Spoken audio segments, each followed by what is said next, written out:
ಪ್ರಿಯಾಂಕರ್ಗೆ ಒಬ್ಬ ರಾಜಕಾರಣಿಯೇ ಅಲ್ಲ, ಛಲವಾದಿ ಕಿಡಿಯನ್ನ ಕಾರಿದ್ದಾರೆ. ಅವರು ಹೆಸರಿಗೆ ಮಾತ್ರ ದಲಿತ ನಾಯಕ, ಅವರಲ್ಲಿ ದಲಿತತ್ವ ಉಳಿದಿಲ್ಲ. ಪ್ರಿಯಾಂಕರ್ಗೆ ಒಬ್ಬ ರಾಜಕಾರಣಿಯೇ ಅಲ್ಲ, ಹೆಸರಿಗೆ ಮಾತ್ರ ದಲಿತ ನಾಯಕ, ಅವರಲ್ಲಿ ದಲಿತತ್ವ ಅನ್ನೋದೇ ಉಳಿದಿಲ್ಲ. ಪ್ರಿಯಾಂಕರ್ಗೆ ಒಳ ಮೀಸಲಾತಿ ಬಗ್ಗೆ ಒಂದು ದಿನವೂ ಮಾತಾಡಿಲ್ಲ. ಅಂಬೇಡ್ಕರ್ ಬಗ್ಗೆ ಮಾತನಾಡುವುದಕ್ಕೆ ಅವರಿಗೆ ನೈತಿಕತೆಯೇ ಇಲ್ಲ. ಪ್ರಿಯಾಂಕರ್ಗೆ ನನ್ನ ರಾಜೀನಾಮೆ ಕೇಳಿದ್ದಾರೆ, ನಾನ್ಯಾಕೆ ಕೊಡ್ಲಿ? ಅವರು ಅಪ್ಪನ ನೆರಳಲ್ಲಿ ರಾಜಕಾರಣ ಮಾಡೋರು, ನಾವು ಅವರ ಪ್ರಿಯಾಂಕರ್ಗೆ ಒಬ್ಬ ಫೇಲ್ ಕ್ಯಾಂಡಿಡೇಟ್, ಛಲವಾದಿ ಕಿಡಿಯನ್ನ ಕಾರಿದ್ದಾರೆ. ನಾನು ಕಾಂಗ್ರೆಸ್ನವರ ಬೈತಿಲ್ಲ, ಅವರ ನ್ಯೂನತೆಗಳನ್ನ ತೋರಿಸ್ತಾ ಇದ್ದೀನಿ ಅಷ್ಟೆ. ನನ್ನ ಬಗ್ಗೆ ಏನು ಬೇಕಾದ್ರೂ ಹೇಳಿ, ಅವಿವೇಕಿಗಳಿಗೆ ಉತ್ತರಿಸಲು ಹೋಗಬಾರ್ದು. ಪ್ರಿಯಾಂಕ್ ಹಾಗೂ ಕಾಂಗ್ರೆಸ್ ವಿರುದ್ಧ ಛಲವಾದಿ ವಾಗ್ದಾಳಿಯನ್ನ ನಡೆಸಿದ್ರು.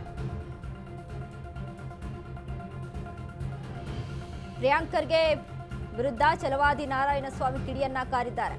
ದಲಿತ ನಾಯಕ ಅಂತಾರೆ, ಆದ್ರೆ ಅವರಲ್ಲಿ ದಲಿತತ್ವ ಉಳಿದಿದೆಯಾ? ಇಲ್ಲ. ಪ್ರಿಯಾಂಕರ್ಗೆ ಒಳ ಮೀಸಲಾತಿ ಬಗ್ಗೆ ಒಂದಿನವೂ ಕೂಡ ಮಾತಾಡಿಲ್ಲ. ದಲಿತರ ಬಗ್ಗೆ ಮಾತನಾಡಿದಾರ ಇವರು ಒಂದಿನಾದ್ರೂ? ಅಂಬೇಡ್ಕರ್ ಬಗ್ಗೆ ಮಾತನಾಡೋ ನೈತಿಕತೆನೂ ಇಲ್ಲ ಇವರಿಗೆ. ಪದೇ ಪದೇ ಅಂಬೇಡ್ಕರ್ನ ಬಗ್ಗೆ ಮಾತನಾಡೋಕ್ಕೆ ಮುಂದಾಗುತ್ತೆ ಕಾಂಗ್ರೆಸ್, ಅದರ ನೈತಿಕತೆಯನ್ನೇ ಇಟ್ಕೊಂಡಿಲ್ಲ. ಅವರ ಅಪ್ಪನ ನೆರಳಲ್ಲಿ ರಾಜಕಾರಣ ಮಾಡಿದ್ರು, ನಾವು ಅವರ ಸ್ವಯಾರ್ಜಿತದಲ್ಲಿಲ್ಲ. ಪ್ರಿಯಾಂಕರ್ಗೆ ಒಬ್ಬ ಫೇಲ್ ಕ್ಯಾಂಡಿಡೇಟ್, ಯೋಗ್ಯತೆನೇ ಇಲ್ಲ ಅವರಿಗೆ ರಾಜಕಾರಣವನ್ನ ನಡೆಸೋಕೆ ಅಂತ ಛಲವಾದಿ ನಾರಾಯಣಸ್ವಾಮಿ ಕಿಡಿಯನ್ನ ಕಾರಿದ್ದಾರೆ. ಓದು ಬರಹ ಗೊತ್ತಿದ್ದವರಲ್ಲ, ಹಳ್ಳಿ ಪ್ರಿಯಾಂಕ ಖರ್ಗೆಗೆ ಬೇರೆ ಕೆಲಸ ಇಲ್ಲ. ಈ ತನಗೆ ಕೊಟ್ಟ ಕುದುರೆಯನ್ನ ಏರಿದವ ಏನಂತಾರೆ ಅವ್ರನ್ನ, ವೀರನೂ ಅಲ್ಲ ಶೂರನೂ ಅಲ್ಲ.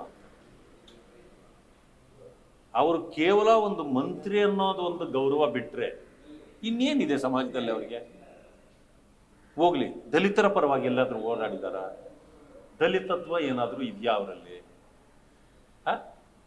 ಪಾಪ ಬಾಬಾ ಸಾಹೇಬ್ ಅಂಬೇಡ್ಕರ್ ಅವರ ಹೆಸರು ಹೇಳ್ತಾರೆ ಹೊರತು ಯಾವ ಬದ್ಧತೆ ಇದೆ?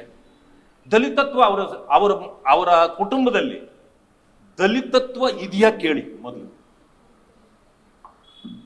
ಇವರು ಹೇಳಿದ್ದೊಂದು ಬಿಟ್ರೆ ಅವ್ರ ಮನೆ ತುಂಬಾ ಇರೋದು ದಲಿತತ್ವನ ಬೇರೆ ಏನು? ಕೆಣಕಿದ್ರೆ ಕುಣಕ್ತೀನಿ ಅಂತ ನಾನು ಬಹಳ ಸಾರಿ ಹೇಳಿದ್ದೀನಿ. ಈ ಕೆಣಕೋ ಕೆಲಸ ಅವ್ರು ಮಾಡ್ತಾರೆ. ನಾನು ಬಹಳ ವಿಚಾರಗಳನ್ನ ನುಂಗ್ಕೊಂಡಿದ್ದೇನೆ. ಇದೇ ಮಾಡ್ತಿದ್ರೆ ಮುಂದೆ ಬರೆದು ಬಹಳ ಇದಾಗತ್ತೆ, ಅವ್ರಿಗೆ ಎಚ್ಚರಿಕೆ ಕೊಡ್ತೇನೆ. ಇವರು ಅವೊಬ್ಬ ರಾಜಕಾರಣಿಯೇ ಅಲ್ಲ. ಅವರು ಅಪ್ಪನ ನೆರಳಲ್ಲಿ ಅಧಿಕಾರ ಅನುಭವಿಸ್ತಿದ್ದಾರೆ ಹೊರತು. ನೋಡಿ, ನಮ್ಮಪ್ಪ ರಾಜಕಾರಣಿ ಅಲ್ಲ, ಓದು ಬರಹ ಗೊತ್ತಿದ್ದವರಲ್ಲ, ಸಣ್ಣ ಹಳ್ಳಿಯಲ್ಲಿ ಜನ್ಮ ತಾಳಿದವರು ನಾವು. ಇವತ್ತು ಸ್ವಯಾರ್ಜಿತವಾಗಿ ಈ ಮಟ್ಟಕ್ಕೆ ನಾನು ಬಂದಿದ್ದೇನೆ. ಇದು ನಂದು ಸ್ವಯಾರ್ಜಿತ ರಾಜಕಾರಣ. ಪ್ರಿಯಾಂಕ ಖರ್ಗೆಗೆ ಬೇರೆ ಕೆಲಸ ಇಲ್ಲ.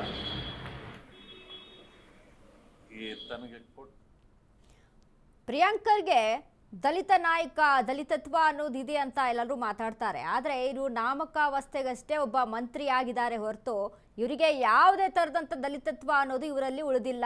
ಅಪ್ಪನ ನೆರಳಲ್ಲಿ ಇವರು ಬದುಕ್ತಾರೆ. ಅವರ ಏನು ಮಲ್ಲಿಕಾರ್ಜುನ್ ಖರ್ಗೆ ಅವ್ರಿಗೂ ಸಹಿತ AICC ಅಧ್ಯಕ್ಷರಾಗಿದ್ದಾರೆ. ನಾಮಕಾವಸ್ಥೆ ಅಷ್ಟೇ ಇವ್ರದ್ದೆಲ್ಲ. ಇವ್ರದ್ದೇನು ಪೊಸಿಷನ್ಗಳಿದೆ ನಾಮಕಾವಸ್ಥೆ ಅಷ್ಟೇ, ಆದರೆ ಅದನ್ನ ನಡೆಸೋರೇ ಬೇರೆ ಅವರು. ಹೀಗಾಗಿ ದಲಿತರ ಪರ ಏನಾದ್ರೂ ಇವ್ರು ಧ್ವನಿ ಎತ್ತಿದಾರ? ಅಂಬೇಡ್ಕರ್ ಬಗ್ಗೆ ಮಾತಾಡ್ತಾರೆ, ಅಂಬೇಡ್ಕರ್ ಬಗ್ಗೆ ಮಾತಾಡುವಂತ ನೈತಿಕತೆ ಇದೆಯಾ ಇವರಿಗೆ? ದಲಿತರ ಒಂದು ಕಾಳಜಿಯಾಗಿ ಏನ್ ತಂದು ಕೊಟ್ಟಿದ್ದಾರೆ ಇವರು? ದಲಿತರಿಗೋಸ್ಕರ ಏನ್ ಮಾಡಿದ್ದಾರೆ ಇವರು ಸರ್ಕಾರದಲ್ಲಿ ಅಂತ ಛಲವಾದಿ ನಾರಾಯಣಸ್ವಾಮಿ ಕಿಡಿಯನ್ನ ಕಾರಿದ್ರು.